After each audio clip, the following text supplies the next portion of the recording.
Kasus penganiayaan Mario Dandi ke David, Kajati DKI tawarkan restoratif justice. Mario Dandi telah menganiaya David Ozora hingga mengalami koma beberapa waktu lalu.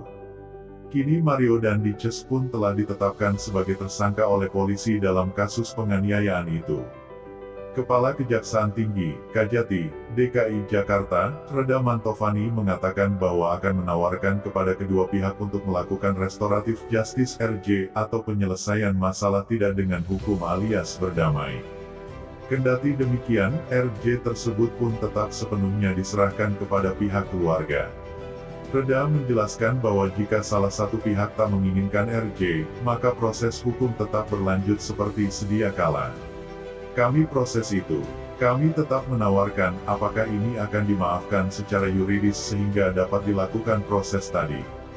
Kalau memang korban tidak menginginkan itu proses jalan terus, ujar Reda kepada wartawan dikutip Jumat tanggal 17 Maret tahun 2023.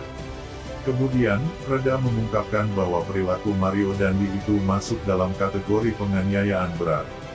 Ia menyebut hal itu lantaran setelah menjenguk langsung David Ozora yang masih menjalani proses perawatan intensif di Rumah Sakit Mayapada Kuningan, Jakarta Selatan. Alhamdulillah kondisinya sudah membaik, saturasi pernafasan sudah baik, tensi sudah normal. Tapi tetap itu penganiayaan berat, kata dia. Kondisi David saat ini pun akan menjadi pertimbangan jaksa dalam menentukan proses hukum selanjutnya. Jelas itu, kondisi David jadi pertimbangan, karena di dalam pasal penganiayaan kan itu ada tingkatan, ada penganiayaan berat, penganiayaan ringan. Nah ini kami sudah lihat langsung, ini penganiayaan bukan cuma berdasarkan keterangan dokter, kami lihat langsung, ucap Reda. 40 adegan telah diperagakan Mario Dandi. Sebelumnya diberitakan, Polda Metro Jaya menggelar rekonstruksi di perumahan Green Permata Ulu Jami, Pesanggerahan, Jakarta Selatan dengan memperagakan 40 adegan. Adegan tersebut seluruhnya diperagakan oleh para tersangka. Namun, dalam peragaan adegan tersebut AG diwakili oleh peran pengganti karena dia masih di bawah umur dan tak dapat hadir. Jadi dari 37 menjadi 40.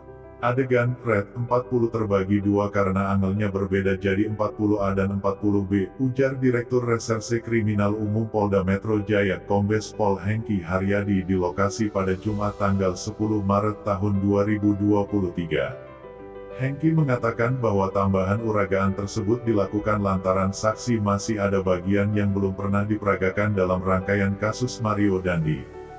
Adapun, jumlah awal 37 adegan itu berdasarkan pemeriksaan para tersangka. Kemudian hasil digital forensik. Ternyata dari salah satu saksi tadi menyatakan ada beberapa angel yang belum kita peragakan, kata dia. Artinya, dengan adanya tambahan peragaan tersebut, kasus penganiayaan yang dilakukan oleh Mario Dandi akan semakin terang. Khususnya peran dari tersangka Mario Dandi, Sane Lukas, dan pelaku anak AG. Kita melihat peranan dari masing-masing tersangka dan juga pemenuhan unsur pasal yang kita sangkakan tadi, kata Hengki. Diketahui, Mario Dandi menganiaya David di sebuah gang kosong di area perumahan Green Permata di Jalan Swadharma Raya Kelurahan Ulu Jami, Jakarta Selatan pada Senin tanggal 20 Februari tahun 2023.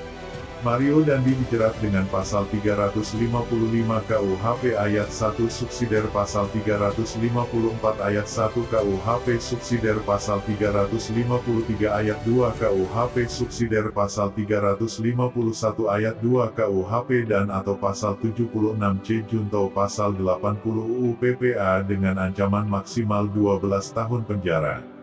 Itu saja yang dapat kami sampaikan. Jika ada salah kata mohon maaf, karena kesalahan datang dari saya pribadi yang tak luput dari salah dan dosa.